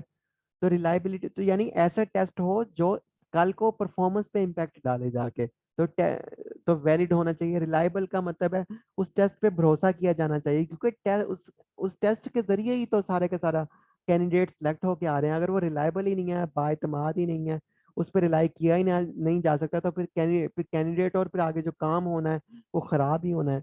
जॉब किस तरह सही से परफॉर्म होगी। तो प्राइवेट ऑर्गेनाइजेशन और पब्लिक में यही फर्क है कि उनके बहुत अच्छे टेस्टिंग क्राइटेरियाज हैं, वैलिडिटी है, उनकी रिलायबिलिटी है, जो सरकारी सेक्टर में नहीं है। यूज एंड इंटरप्रिटेशन, तो वो कहते हैं जो साइकोलॉजिकल क्वेश्चंस हैं, खास तौर पे अब आपने फॉर एग्जांपल पर्सनालिटी टेस्ट लेना है। आप पर्सनालिटी टेस्ट में जो है वो, जो बंदा पर्सनालिटी टेस्ट को डिजाइन कर रहा है वो खुद साइकोलॉजी से रेलिवेंट ही नहीं है। वो खुद जो है उसका कोई लेना देना नहीं है साइकोलॉजी से, उसने खुद जो है वो एमए इंग्लिश किया हुआ है या एमए हिस्ट्री किया हुआ है, तो वो बंदा कैसे कर सकता है जो है वो personality test design. Personality test जो है वो साइकेट्रिस्ट या साइकोलॉजिस्ट कर सकता है। तो इस तरह जो, या जो उनके स्टैंडर्ड्स हैं पर्सनालिटी को एग्जामाइन करने के, जैसे यहाँ पे लिखा हुआ है ब्रिटिश साइकोलॉजिकल सोसाइटी, इन्होंने स्टैंडर्ड्स डेवलप किए हुए हैं कि ये क्राइटेरिया होगा, इस तरह से आपने इन चीजों को बेस बनाना है तो पर्सनैलिटी असेस की होगी। इस पे किताबें और चीजें लिखी जा चुकी हैं, सिस्टम्स बने हुए हैं। तो वो कहते हैं कि उन्हें आपने अडॉप्ट करना है, तो और खास तौर पे ये आम बंदे का काम नहीं है, साइकोलॉजिस्ट का काम है, तो जो असेस करे पर्सनैलिटी। तो इस तरह जो है वो सही बंदा भी होना चाहिए ताकि टेस्टिंग सही हो सके। टेस्ट तो आप साइकोलॉजिकल ले रहे हैं, लेकिन बंदा जो ले रहा है वो साइकेट्रिस्ट साइकोलॉजिस्ट है ही नहीं, तो यहाँ पे टेस्टिंग का सारा सिस्टम ही खराब हो जाएगा। फिर वो तो जिसके जो मन में आएगा, दिल में आएगा, वो जो पर्सनैलिटी उसे अच्छी लगेगी, कोई अच्छी लगेगी, बुरी लगेगी, वो तो दिल की बेस पे फैसला करेगा, ना कि उस साइकोलॉजिकल स्टैंडर्ड्स पे जो तयशुदा है। यहाँ पे हम लेते हैं 3-4 मिनट की ब्रेक, और उसके बाद फिर हम यहाँ से स्टार्ट करते हैं इंटरव्यूज। अभी है टाइम 9:07 एंड 9:12 पे हम दोबारा इसे कंटिन्यू करते हैं। तो कॉम्पिटेंसी बेस्ड इंटरव्यूज क्या होते हैं, interviews following contents of CV क्या होते हैं, इंटरव्यू दो तरह के हो सकते हैं, तो इन्हें हम जो है वो आगे डिस्कस कर लेते हैं। अच्छा, देखें जरा चैप्टर जो है ना 16 पूरे का पूरा इस बुक में जो है वो पूरा इंटरव्यूइंग को डील कर रहा है। इतना बड़ा चैप्टर और पूरा सिर्फ इंटरव्यूइंग को डील कर रहा है, ये आप देख लें। और मैं कितना शॉर्ट करूं आपके लिए। और ये वाली जो बुक है इसका भी पूरा चैप्टर 10 जो है उसमें सिलेक्शन इंटरव्यू जो है वो काफी ज्यादा इसमें दिया गया है। इस 210 सफ़े हैं इस चैप्टर में जो है वो इंटरव्यू के ऊपर। तो यहाँ से मैंने एक्सट्रैक्ट करने की कोशिश किया इन इंटरव्यूज को आपके लिए, बहुत सिंपल सा, परेशान होने की जरूरत नहीं है। तो जैसे हमने पढ़ा था ना सिलेक्शन प्रोसेस, मैंने बताया 4 चीजों पे होता है, ठीक है, ऊपर जो मैंने आपको बताया। तो जो इंटरव्यू प्रोसेस है ना, जो इंटरव्यू प्रोसेस है वो ये 5 चीजों पे है। तो ये सिर्फ माइंड में आपने बिठानी है, कोई इसे रट्टा लगाने की जरूरत नहीं है। वो कहते हैं कि जब आप इंटरव्यू ले रहे हैं तो पहले तो मकसद तय करें ना, सिलेक्शन इंटरव्यू आप कंडक्ट करवा रहे हैं तो आप देखेंगे उसका पर्पस क्या है, क्यों कंडक्ट करवा रहे हैं आप सिलेक्शन इंटरव्यू। अच्छा, किसी ऑर्गेनाइजेशन में हो सकता है कि टेस्टिंग हो, फिर इंटरव्यू हो, एंड फिर फाइनल अपॉइंटमेंट हो।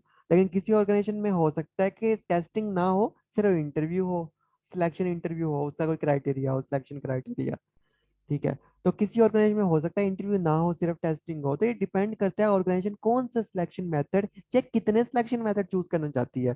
हो सकता है ऑर्गेनाइजेशन एक सिलेक्शन मेथड चूज करना चाहिए, हो सकता है ऑर्गेनाइजेशन जो है वो 5 सिलेक्शन मेथड चूज करना चाहे। तो ये डिपेंड करता है ऑर्गेनाइजेशन पे, और हमारा मकसद है सारे सिलेक्शन मेथड को अंडरस्टैंड कर लेना।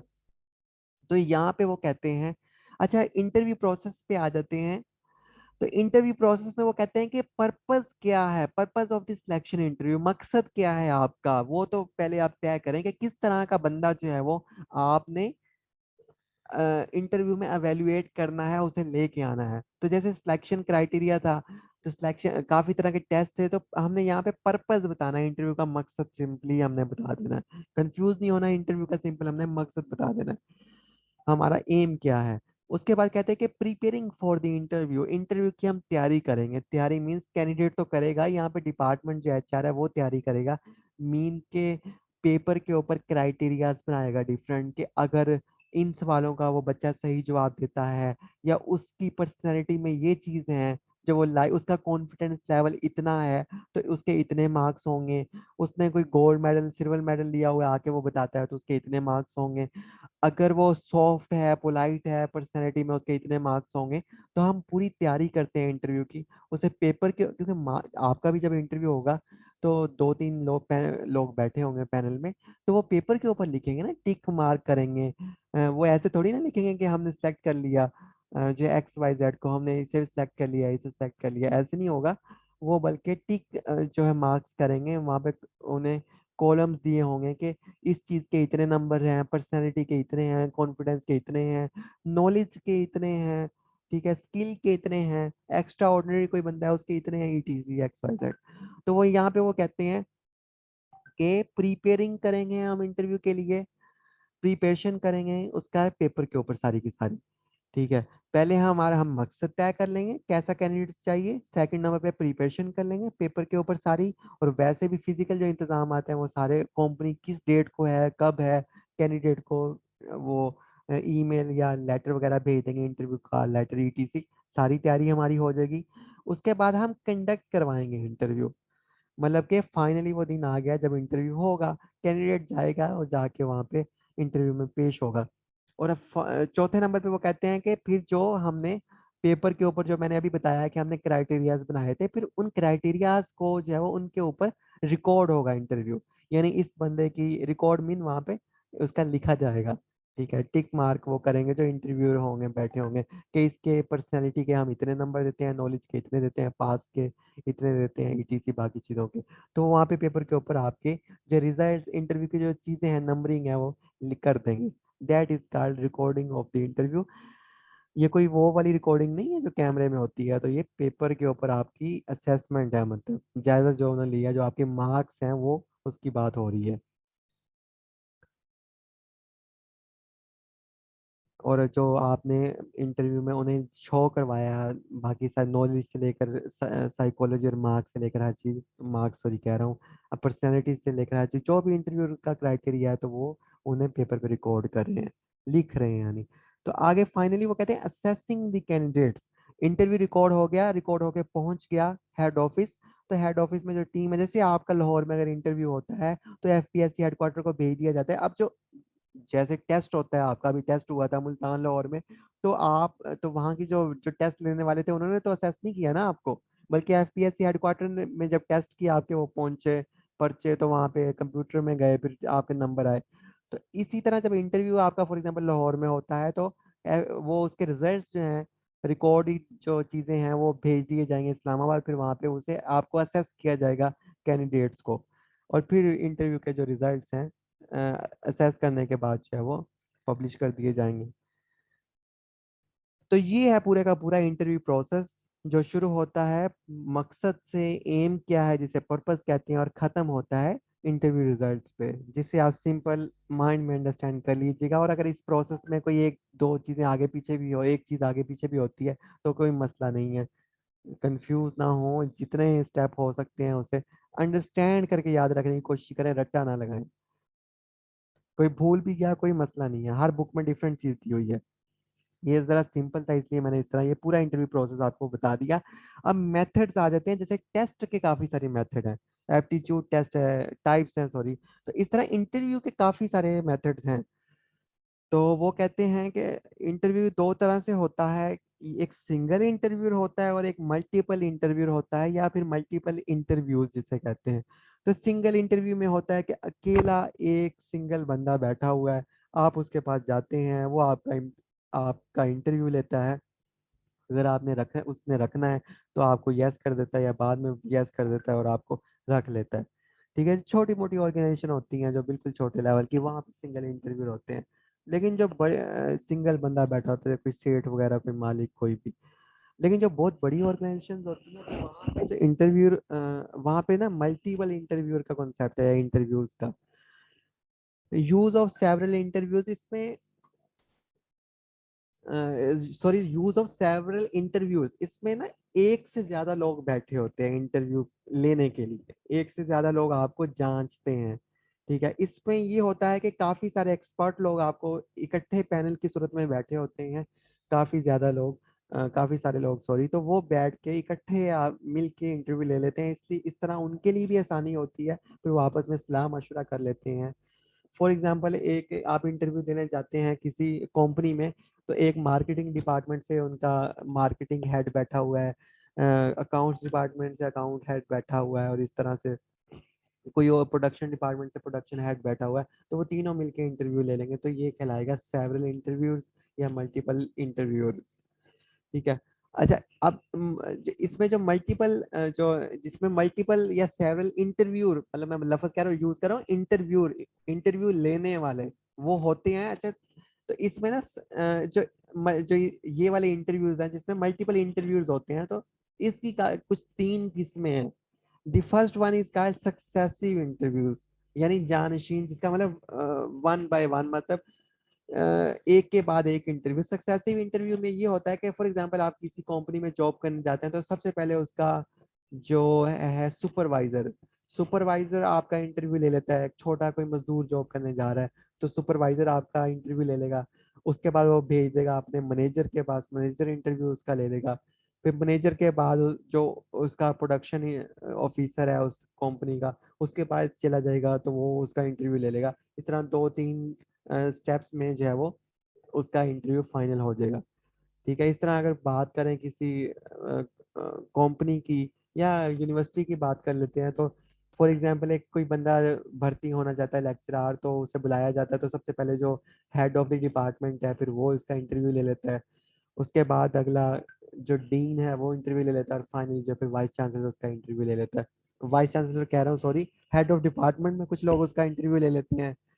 तो इस तरह से जो है वो एक अकेले भी एचओडी ले सकते हैं, साथ कुछ मिल के भी वो ले सकते हैं। बाद में डीन, डिफरेंट डीन्स बैठ सकते हैं, अकेला डीन भी ले सकते हैं, और इस तरह फिर वाइस चांसलर अकेला भी ले सकता है, उसके साथ जो है वो असिस्ट करने के लिए और भी लोग हो सकते हैं। तो ये कॉन्सेप्ट है सक्सेसिव इंटरव्यू के बाद कि एक स्टेप बाय स्टेप इंटरव्यू, मतलब डिफरेंट स्टेप्स में जो सीनियर लोग होते हैं वो इंटरव्यू लेते हैं, यानी कई लोग इंटरव्यू लेते हैं, इसलिए इसे शामिल किया गया है मल्टीपल इंटरव्यूज में या मल्टीपल इंटरव्यू की कैटेगरी में। ठीक है। और इसके बाद जो दूसरा जो है वो है पैनल इंटरव्यू। अब पैनल क्या होता है, वो कहते हैं इसमें जो है वो 3 से 4 लोग होते हैं। जैसे आप एफपीएससी का इंटरव्यू देने जाएंगे इंशाल्लाह, तो उसमें एक एफबीआर का कोई कमिश्नर बैठा होगा, एक एफपीएससी का जो है वो मेंबर बैठा होगा, और एक कोई और बंदा यूनिवर्सिटी का हो सकता है या कोई भी हो सकता है, या मे बी एफबीआर के 2 लोग हों या एफपीएससी के 2 लोग हों, और एक कमीशन का बंदा बैठा हो एफपीएससी का। तो इस तरह से जो इंटरव्यू जहाँ पे इंटरव्यू लेने वाले लोग जो हैं, जो इंटरव्यू ले रहे हैं, इकट्ठे बैठे हुए हैं, और वो इकट्ठे बैठ के जो है वो इंटरव्यू ले रहे हैं, और वो उनके नंबर्स हैं 3 या 4, इससे ज्यादा नहीं, मतलब 3 या 4। तो इस तरह के इंटरव्यू को हम कहेंगे पैनल इंटरव्यू। तो 3 या 4 अगर लोग मिल के ले रहे हैं इंटरव्यू, तो वो पैनल इंटरव्यू कहलाएगा। और कुछ लोग अलग अलग इंटरव्यू ले रहे हैं, स्टेप्स में ले रहे हैं, एक के बाद एक ले रहे हैं, तो वो भी मल्टीपल इंटरव्यू में आएगा, तो उसे सक्सेसिव इंटरव्यू कहेंगे।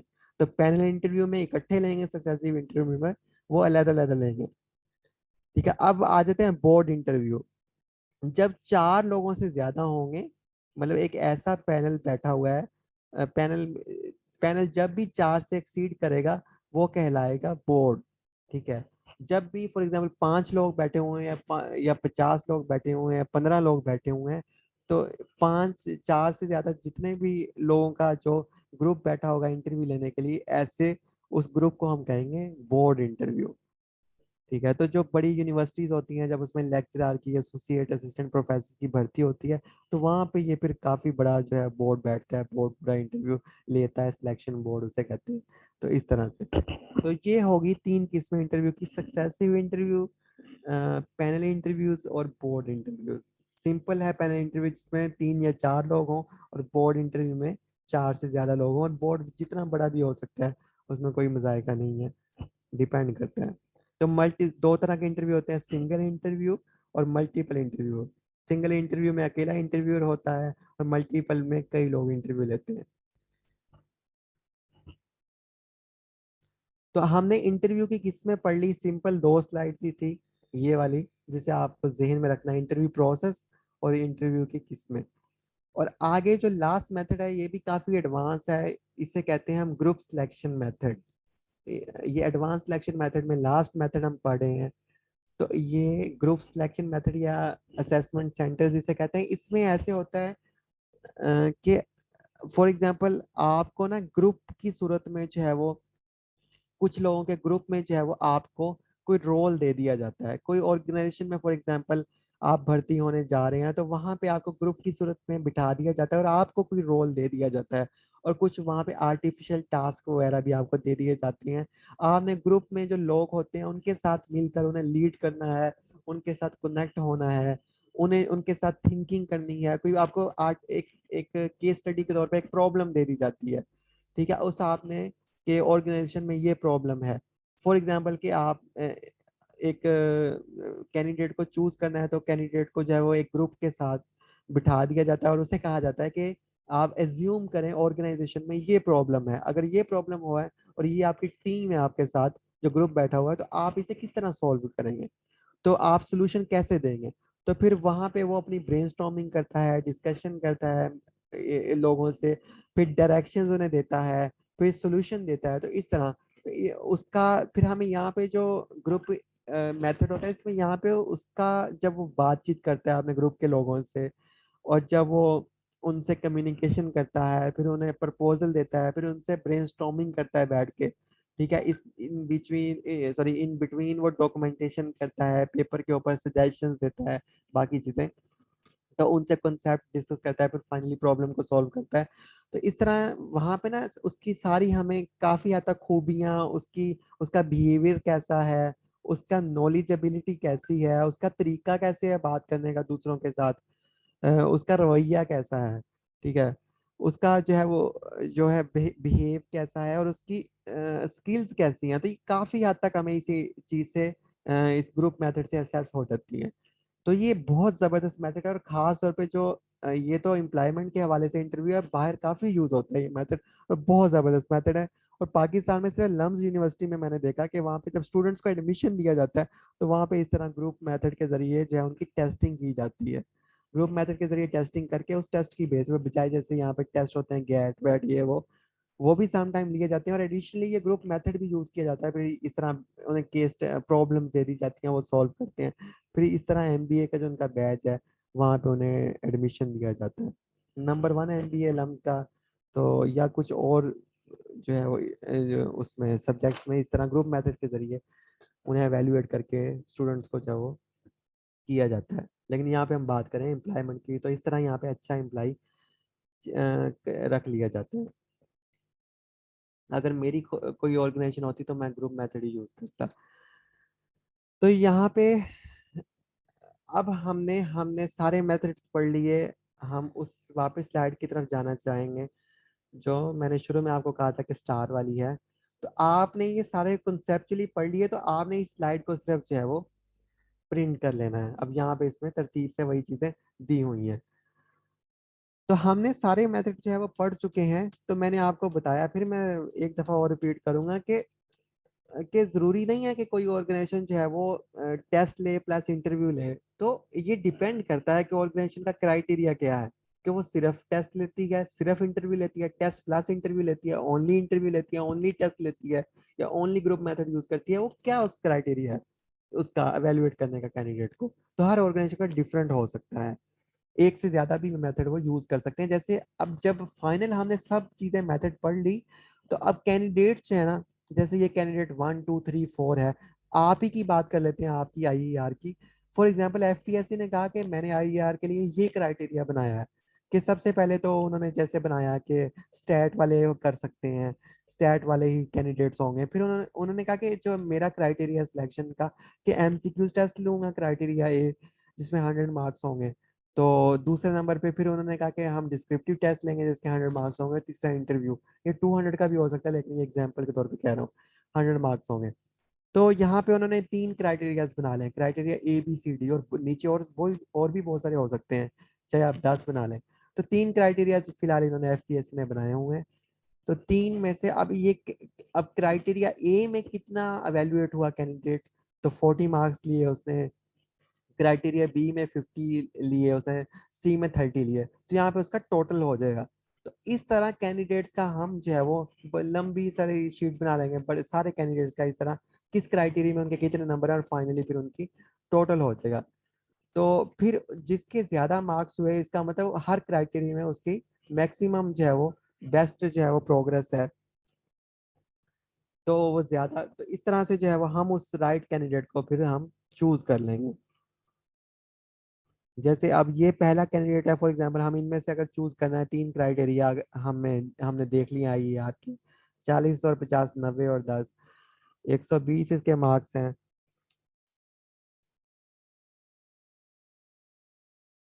और यहाँ पे इसका जो है, मेरा सॉरी मैथ बहुत बुरा है, बहुत ज्यादा, 120, तो यहाँ आप मेरी मदद कर सकते हैं। तो इस तरह से जो है वो हमें जो बेस्ट कैंडिडेट है ना, तो हम उसे चूज कर लेते हैं कि कौन सा है और फाइनल रिजल्ट की बेस पे, और फिर हम उसे जो है वो आगे अपॉइंटमेंट लेटर दे सकते हैं, या उसे ऑफर दे सकते हैं, उसे हायर कर सकते हैं। तो देखा आपने कि कितना एचआर में काम होता है, कितनी चीजें हैं, किस तरह क्राइटेरियाज बनते हैं, किस तरह सिलेक्शन मेथड तय होते हैं। तो इतना बड़ा ये है, और इसीलिए तो प्राइवेट ऑर्गेनाइजेशन में बेस्ट लोग जो है वो, जब ये वहाँ सारी चीजें सही होती हैं, तो फिर बेस्ट लोग वहाँ पे आ पाते हैं ऑर्गेनाइजेशन में, और फिर इसलिए तो ऑर्गेनाइजेशन को बेस्ट वे से आगे ले जाते हैं, आगे बढ़ाते हैं। लेकिन जबकि सरकारी इदारों में ये चीजें कुछ भी नहीं होती, ऐसा कोई तरीकाकार ही नहीं होता।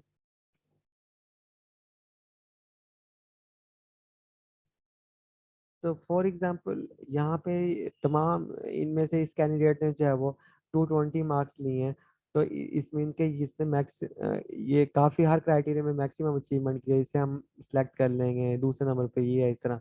अब ये कितने कैंडिडेट्स हैं, कौन किस क्राइटेरिया पे पूरा उतरा, तो इस तरह फाइनल सिलेक्शन के लिए इस तरह हम चार्ट बना सकते हैं। और अगर पेपर में आ जाता है, तो 3 या 4 क्राइटेरिया इस तरह के साथ आप एग्जाम्पल के तौर पे आपने ये वहाँ चीज़ जरूर बनानी है, ये टेबल जरूर बनाना है, तो ये बहुत इम्पैक्टफुल होगा।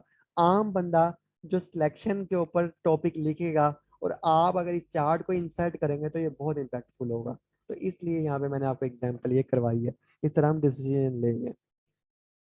फिर ये यहाँ पे यही बात कर रहा है, जो सिलेक्शन प्रोसीजर है उसकी वैलिडेशन होनी चाहिए, वो वैलिडेटेड होना चाहिए, अ, उस पर भरोसा किया, भरोसे के काबिल हो, यानी कि हर चीज़ जो है वो उसमें जो प्रोसीजर्स हैं, जो सिस्टम्स अडॉप्ट किए गए हैं, जो मेथड्स हैं, वो सारे सही होने चाहिए। जैसे फॉर ये ना हो कि हम जो है वो गलत कैंडिडेट को जो है वो अपने खराब सिलेक्शन मेथड की वजह से जो है वो हायर कर बैठे हैं, जो ऑर्गेनाइजेशन का भी नुकसान हो, और ऑर्गेनाइजेशन के लिए के काम का भी कल को मसला बने। और यहाँ मैं पास करूंगा और एक चीज दिखाऊंगा आपको इंटरनेट से। जो टेस्ट है वो काबिल भरोसा होना चाहिए, वैलिड होना चाहिए, सही कैंडिडेट को जो है वो असेस कर पाए। तो यहाँ पे एक एग्जांपल है, थोड़ी सी रिलेट करती है हमारे निज़ाम से, यहाँ पे जो असेसमेंट होती है। तो आइंस्टाइन का ये कोटेशन भी है, उसके ऊपर ये पिक्चर है। वो यहाँ पे वो ये कह रहे हैं कि तो कि for a fair selection everybody has to take the same exam, please climb that tree. यानी कि ये पाकिस्तान में इस तरह ये वाला क्राइटेरिया है। वो जो देखें, जो घोड़ा है उसका कंपटीशन घोड़े के साथ होगा ना, ठीक है, जो गधा है उसका कंपटीशन गधे के साथ होगा, और इस तरह जो शेर है उसका कंपटीशन भी शेर के साथ होगा। लेकिन यहाँ पे ये सूरत हाल है, जैसे कि वो कहते हैं कि जैसे एवरीबॉडी है, फेयर सिलेक्शन के लिए ये जरूरी है कि सारे सेम एग्जाम दें। से एग्जाम अब क्या है, वो कहते हैं दरख्त जो है ना, उसके ऊपर जो है वो छलांग लगाएं, क्लाइम करें उसे। अब जो दरख्त के ऊपर जो क्लाइम कर सकता है, वो तो बंदर ही हो सकता है, ठीक है। तो वही जो है वो दरख्त के ऊपर जो है वो छलांग लगा सकता है, ना हाथी बेचारा, ना मछली, ना कोई और जानवर। लेकिन ये फेयर सिलेक्शन यही है कि सारे के सारे लोग दरख्त को जो है वो छलांग लगा के आए। तो ये है जी पाकिस्तान में जो क्राइटेरिया, इसलिए हमारे सरकारी इदारे इतने पीछे हैं माजरत के साथ। जैसे सेम लाइक दी सीएसएस के उसमें जो इंस्पेक्टर के लिए इतना कम्प्रिहेंसिव क्राइटेरिया, और जो ऑफिसर है उसके लिए ऐसा कोई भी क्राइटेरिया नहीं, वो चाहे पंजाबी या फारसी या कुछ भी पढ़ के वो आ जाए, जो आपका ऑफिसर होगा फ्यूचर में। तो क्योंकि वो इस क्राइटेरिया पे जो है वो आ रहा है। तो पेपर को सपोर्ट करने के लिए क्वेश्चंस को, तो यहाँ पे आप जो है वो बता सकते हैं, खास तौर पे ये बुक से ही मैंने लिया है, इसी एफपीएससी वाली से, कि मोस्टली इंटरव्यू मेथड्स कौन से, सॉरी, मोस्टली जो मेथड है वो कौन से यूज हो रहे हैं। टेस्ट मेथड यूज हो रहे हैं कैंडिडेट्स को जो है वो ले असेस करने के लिए या इंटरव्यू मेथड यूज हो रहे हैं या कंबाइन यूज हो रहे हैं, तो वो कहते हैं 78% जो दुनिया भर में मेथड यूज हो रहा है ना कैंडिडेट्स को एवेल्युएट करने के लिए, वो कॉम्पिटेंसी बेस्ड इंटरव्यू यूज हो रहा है। और ये बहुत अच्छा मेथड है, बहुत जबरदस्त। टेस्ट में बंदा फेल हो जाता है, लेकिन इंटरव्यू में जाके जो है वो बंदा अपने आप को प्रेजेंट कर सकता है। तो ये दुनिया भर में ये यूज हो रहा है 78%। और इसके बाद जो है वो सीवी एप्लीकेशन फॉर्म, जो इंटरव्यू का दूसरा मेथड है, वो 74% यूज हो रहा है। और टेस्ट में अगर देखें तो वो कहते हैं कि जॉब रिलेटेड जो स्किल टेस्ट है वो 53% यूज हो रहा है। बस तीन ही आप याद कर लीजिएगा। तो ये अगर पेपर में लिख देंगे तो, और इस बुक का हवाला भी दे देंगे, ये जो एफपीएससी वाली बुक है, तो काफी ज्यादा सपोर्ट करेगा ये आपके आंसर को। अगर ज्यादा ही लिखना चाहें तो यहाँ पे ये सोर्स भी इसका लिखा हुआ है। तो ये वाले मेथड जो है वो सबसे ज्यादा दुनिया भर में कॉम्पिटेंसी बेस्ड इंटरव्यू यूज हो रहे हैं। यहाँ पे वो कहते हैं एडिशनली, हम इस चीज को वैसे ही पढ़े हैं, वो कह रहे हैं कि जब सिलेक्शन होती है ना, सिलेक्शन क्राइटेरिया जो बनाते हैं, फिर हम फिल्टर लगाते हैं, फिर उसमें से जो सिलेक्शन हमने प्रोसेस बनाया है पूरा, तो एप्लीकेशन पहले आती हैं, उसके बाद फिर स्क्रूटनी होती है, सिलेक्शन क्राइटेरिया में से गुजरती हैं स्पेसिफिक जो एप्लीकेशन है, उसके बाद शॉर्ट लिस्टिंग होती है, और शॉर्ट लिस्टिंग के बाद फिर वो फाइनली हम देखते हैं सिलेक्शन मेथड कौन सा यूज़ करना है। वो कहते हैं जो पहले तीन जो मराहल हैं, एप्लीकेशन आना, उसके बाद सिलेक्शन क्राइटेरिया में से फिल्टर लगना, और उसके बाद शॉर्ट लिस्टिंग होना, अब ये काफ़ी ज़्यादा इसमें आर्टिफिशियल इंटेलिजेंस सपोर्ट कर रही है। ये कंप्यूटर या कंप्यूटर में कुछ ऐसे सिस्टम्स डिज़ाइन कर दिए गए हैं, आप उसे सिर्फ जो है वो हुक्म दें कि ये सिलेक्शन क्राइटेरिया है, वो उन्हें एप्लीकेशन को पूरा का पूरा फिल्टर करके उसमें से शॉर्ट लिस्टिंग करके कैंडिडेट्स की आपके हाथ में दे देंगे। और इवन कि हत्ता कि उन्हें ईमेल भी ऑटोमेटिक सेंड कर देंगे कि मुबारक हो आपको, आप हमारे क्राइटेरिया में पूरे उतर आए हैं, लिहाजा अब आप नेक्स्ट इंटरव्यू या टेस्ट की तैयारी करें। तो ये आर्टिफिशियल इंटेलिजेंस काफ़ी ज़्यादा सपोर्ट कर रही है इस सारे सिलेक्शन प्रोसेस और सिस्टम को। तो ये था आज का हमारा सेशन पूरा का पूरा सिलेक्शन प्रोसेस के ऊपर। सो यहाँ पे अगर कोई क्वेश्चन है आपका तो आप मुझसे आस्क कर सकते हैं।